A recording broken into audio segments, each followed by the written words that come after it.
Ayan guys, ang luto lang yan is yung beef pares. Yan ang mga pansangkap lang yan. Ito yung may sekretong pampalasa niyan eh. Yan, ito napalambot ko na yung aka.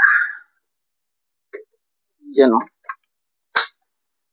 Oops! Yan. Malambot na yan. So, iwawain ko lang yan. Then, timplahan ko na yung sabaw. Ilipat ko na ngayon itong karne ng baka. Yun. Iwawain ko lang yan guys. Lambot na rin. Para bang iniiwa ko. Ayun o, may taba-taba pa. Taba.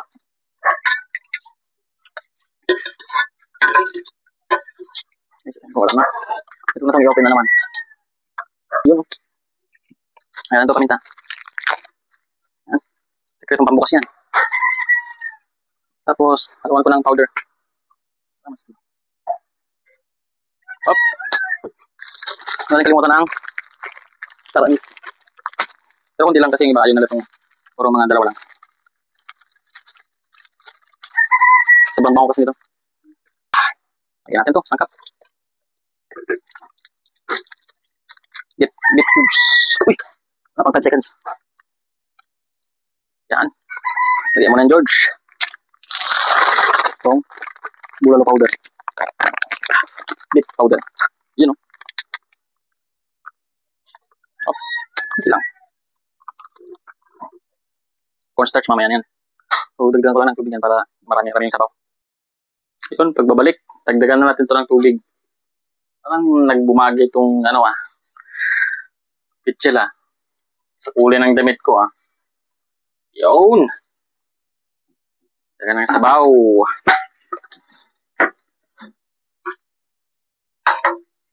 Haluin lang natin.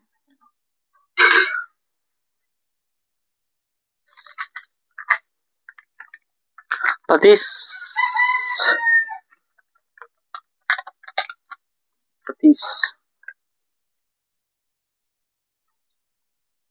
Tantiameter lang gamit dyan. Tantiameter lang. Okay, antayin natin kumulo.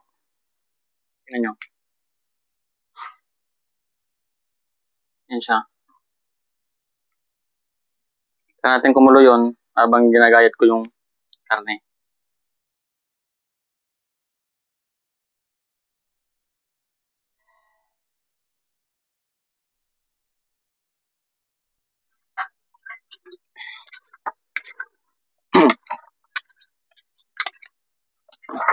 Ayun o, mabas ng patas ng karne. Parang tabak. Babaw na. Tapos, kalimutan lang. Cornstarch. Ito magpapalapot. Kalimutan ko pala lagyan ng soy pampakulay. Ito yung technique ng iba Yun, tantiameter lang yun.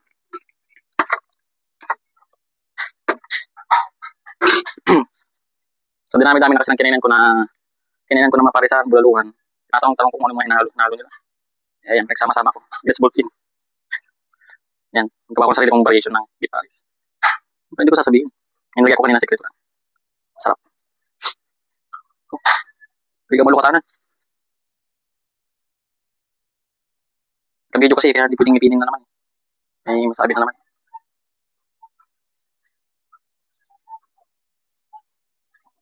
Yan, sa wakas. Ay, ako.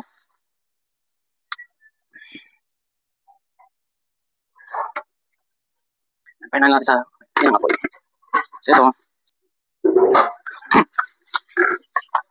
Danda lang paglagay ng cornstarch kasi may mga nakainan ako na pares na grabe na yung yung lagyan nila ng cornstarch. Hindi masarap.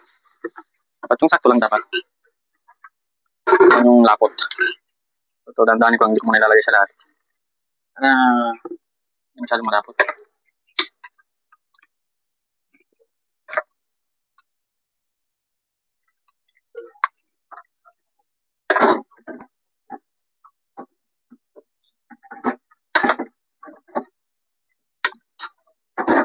Ako lang yung consistency ng lapot.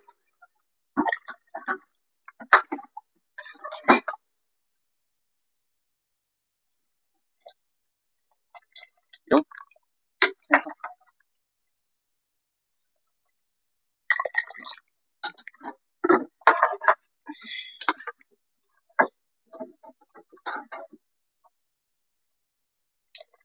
Okay naman yung lapot na. Yung, ano natin?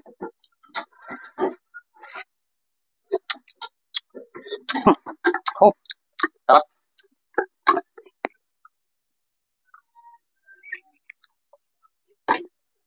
Nalagyan ko ng tubig para mahugasan yung sandok. Okay. Palsayin na lang natin yan. Yes. Kaya ulit. Okay guys, tignan natin. Okay na raw eh. Yes, oh.